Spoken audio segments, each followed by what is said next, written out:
guys, how's it going? Kevin Cleary here with a knife review for you, and today we are taking a look at the Mini Recon 1 from Cold Steel. Now, this was a knife I was interested in largely because of the changes in materials. This knife had been around before, and I know it was very popular. I used to get a lot of comments saying, hey, I wish Cold Steel would bring back the Mini Recon 1. Well, now they have, and it's not that much of a departure from the original. I don't think they had made the switch to CTS XHP, so that means most of the Mini Recon ones that are around from before would be in AUS 8. So this is a nice upgrade to AUS 10, which has performed really well. Now, for me, let me say this knife is a little bit too small. I was curious about it though, because number one, I got so many comments from people saying they really, really loved this knife. And so it made me curious about it. Number two, the change to materials into the FRN and the AUS 10 steel is one that I expect we'll see from, in a number of other Cold Steel models. So because of that expectation, I really wanted to check this out because I'm sure, in the 2022 Cold Steel catalog and the 2023, there'll be some new designs that are done in these materials. And I kind of wanted to know how these hold up and what I think of them so that I'll know, either to skip those new knives or to go ahead and buy with a fair degree of confidence because they're reasonably well done. Okay, so that's the main thing that I was looking at here. There are some things that I think are affected by size, and we'll address some of those as we work our way through. Let's hit on that size. First of all, 7 1/8 almost. It's just a hair under 7 1/8 inches. 2 7/8 on the blade length, so just under 3 inches. 4 3/8 closed. All right, 4 3/8 closed. 3 3/8 worth of grip area here, so not a ton of real estate. If you got really large hands, this may not work super well for you. 3.3 ounces and only 3/8 of an inch thick, so this is a pretty slim, pretty lightweight knife to carry. And if you're looking for that, if you're someone who carries the full-size Recon 1 all the time and you want something that's still Cold Steel, still reliable, but to carry when you need something really small, this I think is a pretty decent option. You're not going to get the same materials, you're not going to get the same performance, but I'm assuming that you're in a situation where you won't need that, and that's why you've opted for the Mini. All right, the one big option that I did want to bring in here, and as I was using this knife and looking at it and thinking about it, this knife kind of kept coming to mind. And honestly, for most people, if you say the Recon 1 is just too big for me, I can't carry it. It doesn't make any sense to me or in my environment. For most people who say that, I would recommend the American Lawman. All right. I think it's a really, really nice option, and it's one that I carry and use all the time, especially if I want something a little more lightweight. But honestly, you're sacrificing very little in terms of performance or utility from the Recon 1. So let me pull that out of the way, and now you can kind of see how these two compare. In pocket, in terms of what you're carrying, right, there's not that big of a difference. Both of these are fairly small and fairly lightweight. They're not knives that you really notice as being like onerous to carry. And so from that perspective, that makes the American Lawman a strong competitor to the Recon 1, especially at the price point. I think these are like $65. These are $100. It makes it pretty close. The other option, now this is going to be bigger, okay, guys, so keep this in mind. The Code 4 is only like $90, so it's only, $25 more, and you've gotten a really phenomenal knife in a really nice blade steel. Now, I know that doesn't suit everyone's purposes, but I wanted to throw it in there as well.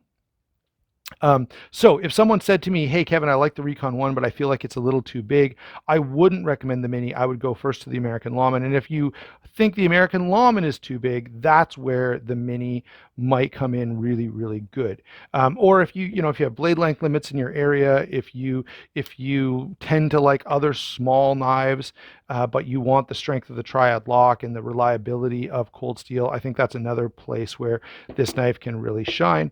And honestly, guys, if I lived in an area where I could only carry a 3-inch knife, this would be a very strong contender, okay? Because it's a good knife, right? I think I may, I don't want to confuse anyone into thinking that it's bad just because I like the American Lawman and the Recon one better. It's a good knife. It's just that I can carry something larger, which gives me more comfort, more utility, extra blade length. So that's going to be my choice. But I know that it's not everybody's choice. So let's talk about the AUS 10 steel. AUS 10 is pretty nice. Performance would be similar to like VG10 or 14C28N or some of those other higher end or some of those nicer budget steels. And so I do think that's a welcome change from the AUS 8 that Cold Steel used to use all the time. In cutting with this, I have found it quite capable. It's not going to hold an edge. It's not going to hold an edge as long as, say, S35VN or something else, S30V, that you might be used to, but it does cut well. The edge geometry, Cold Steel is really good at edge geometry. I've never had a Cold Steel that wouldn't cut pretty well, and this is no exception. It does come sharp from the factory. And so in terms of what this knife is and what it's trying to be, I think the blade steel is great and the performance on the blade is great. I have no real complaints at all in that regard. Again, moving on to the lock, again, it's not something I have any complaints about. If you're used to the triad lock, if you've had a lot of them, you'll probably enjoy it. I will say, I think they've softened up that spring a little bit. I've got a couple of Cold Steels. The Lawman here, I've handed it to people, even grown men, and had them like, man, this is hard to unlock. I don't find it that bad because I carry it all the time and I'm used to that amount of force, but this is a little bit softer and a little bit easier to actuate that lock. All right, I'm not going to say a huge amount more on the triad lock. I think most of you are familiar with it. You know that the stop pin sits between the blade and the lock. Redistributing the forces that are put against that lock and making it stronger and more reliable. And so, there's no question. I don't think that the triad lock is the strongest available folding knife lock. I don't, because of that, I don't just immediately exclude everything else. There are other factors to consider. But there's no question that the triad lock is very, very good. I'm tripping over my words here, guys. Sorry about that.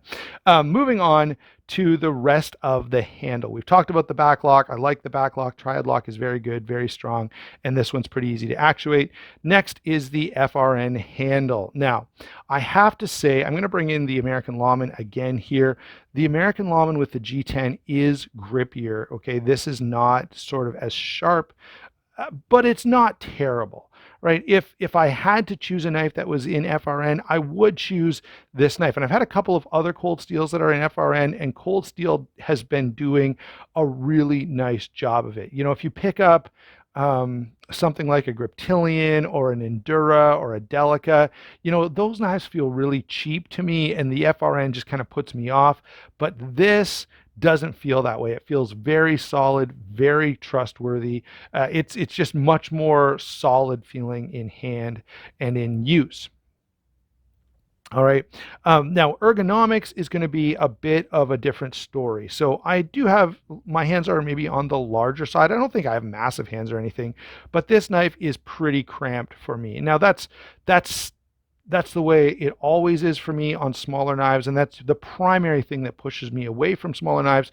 However, I can get a 4-finger grip, which is important, and in a saber grip, it sort of lands in this weird, I'm kind of reaching with the blade, which does reduce the force that I'm able to apply. And anyone who knows, if you're doing a lot of really hard cutting, this thumb gets really, really tired quite quickly in a saber grip. So you're going to want to switch to a hammer grip. And in hammer grip, it's not quite as comfortable. All right, so that is a limitation for sure. It's not the end of the world. As I said, this would be, if I was forced to carry a 3-inch blade, this would be a very strong contender. But it just so happens that I'm not forced to do that. All right, so that's my discussion of handle ergonomics and strength. I think they've done a fine job on the FRN. Is it as nice as G10? No, not at all. but is it pretty good, especially for FRN? Yes. Okay, so let's do some comparisons now. Of course, we've had the American Lawman in here a couple times before. That's what I want to start with. I think for me, most people who wanted a smaller Recon 1, I'm going to say go look at the American Lawman. The ergonomics are very, very good. And this, this in hammer grip is really good. And I feel like I can get a lot of work done. If I need to, I can choke up and get that detailed stuff done. So the ability to choke up makes this feel in hand like a smaller knife anyway. And so I can do some of that finer stuff.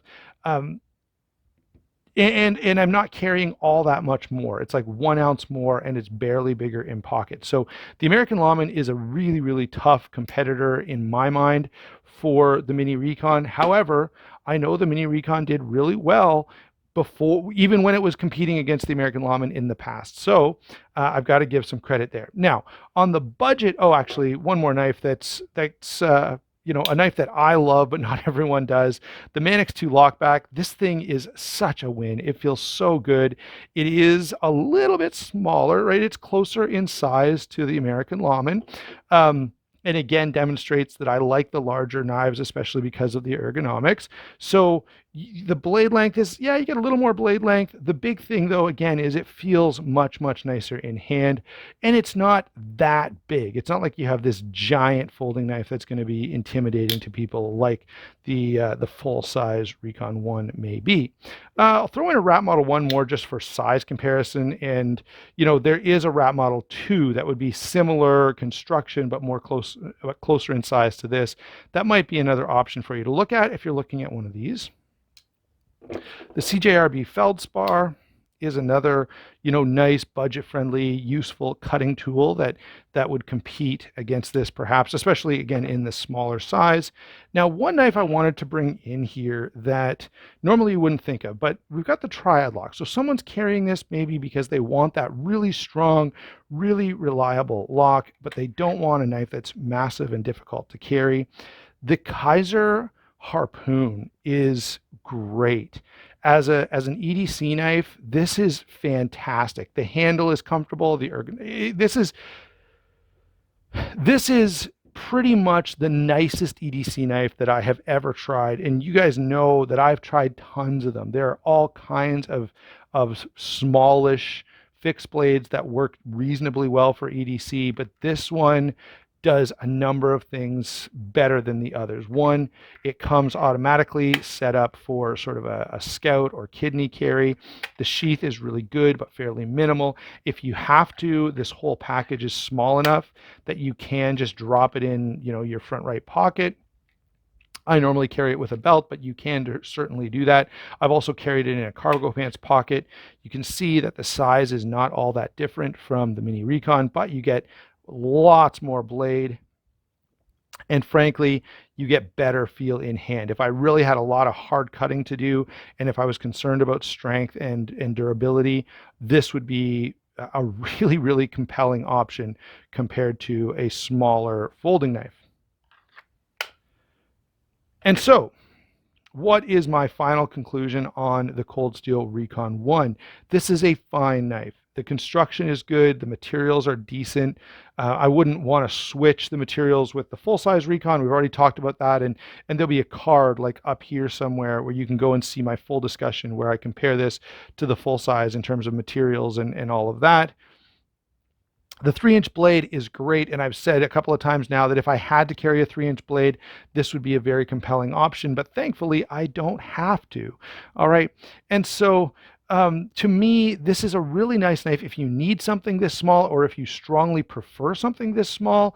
But if you just want something a little smaller and more carryable than a Recon 1, I still think the American Lawman is your best bet from Cold Steel. And really, the American Lawman is one of my all-time favorite and all-time most recommended folding knives just on the planet. It is just a huge, huge win, and one of the nicest, most versatile, useful, strong, reliable folders that are available. So in a world where this exists, it's hard to strongly recommend this. However, if even this is too big for you, then this could be really, really good. Or if for legal reasons, this is not a workable option. So there you go, guys. That's my take on the Cold Steel Recon 1 Mini. It's not bad, but there are some other more compelling options that I think kind of push it aside.